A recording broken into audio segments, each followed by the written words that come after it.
The master মেহেদী হাসান পরাগ। সবাইকে Chase and culture of বাংলাদেশে স্বাগতম। আজকে আপনাদেরকে দেখাতে চাই ভয়ঙ্কর মার্শাল অ্যাটাকের part 2। So e4, e5, knight f3, knight c6, a6, bishop f4 চাললে knight f6, castling, bishop e7, so রুক e1। এটা আমরা দেখেছি যে যখনই রুক e1 আসবে তখন কিন্তু আমাদেরকে e5 এর পণটাকে সাপোর্ট দিতে হবে। So b5, bishop on b3, then castling. c3 চালে তার আইডিয়া কিন্তু পুশ দ্য পন, d4 পনটা পুশ করবে। যদি আমরা খেয়ে দিই takes then followed by knight c3 করলে তখন তার পুরো সেন্টারটা অনেক স্ট্রং হয়ে যায়। তো সেটা আমাদের করতে দেওয়া যাবে না। ঠিক আপনার c3 করার পরে চালতে হবে d5।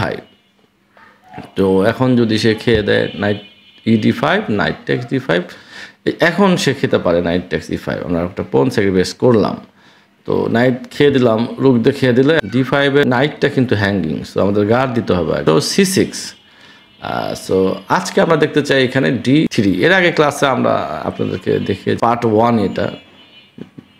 সো যদি চালে সে d3 তখন আমাদের চালতে হবে বিশপ d6। একই আইডিয়া, কিংটাকে h2 স্কোয়ারে অ্যাটাক করা, কিং কুইন h4 এসে। So after rook e1।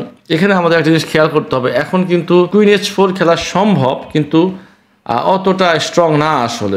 g3, queen h3, রুক e4। তো আগের গেমে আমরা কিন্তু এই পজিশনে এটা খেলা সম্ভব ছিল আমাদের, যেহেতু তার আইডিয়া হলো যে এই রুকটা এখানে এসে কুইনটাকে ট্র্যাপ, কিন্তু এখন এটা সম্ভব হচ্ছে না এটা, বিকজ সে খেয়ে দিতে পারে এটা। এখন যদি আমরা কুইন f5 এসে এটাকে ধরি এই d3 থাকার কারণে রুকটা কিন্তু আর আনগার্ড না আসলে। ইমাজিন যে পনটা যদি এখানে থাকতো এই স্কোয়ারে, তখন কিন্তু রুকও ধরা, এটাও ধরা, তার গেম ইজ ওভার।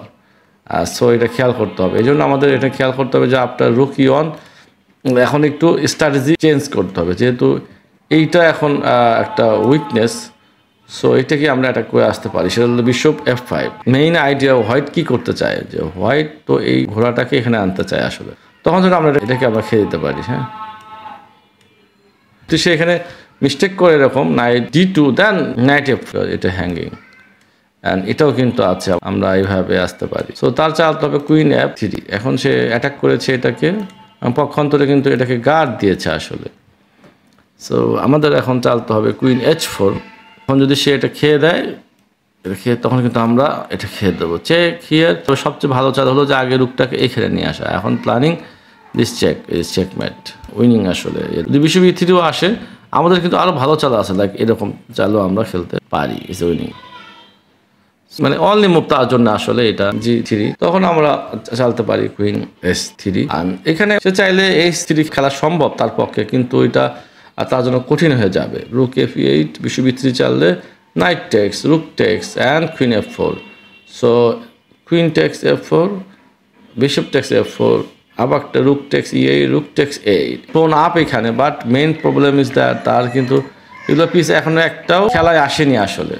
সো এই জন্য তাকে চালতে হবে নাইট a3।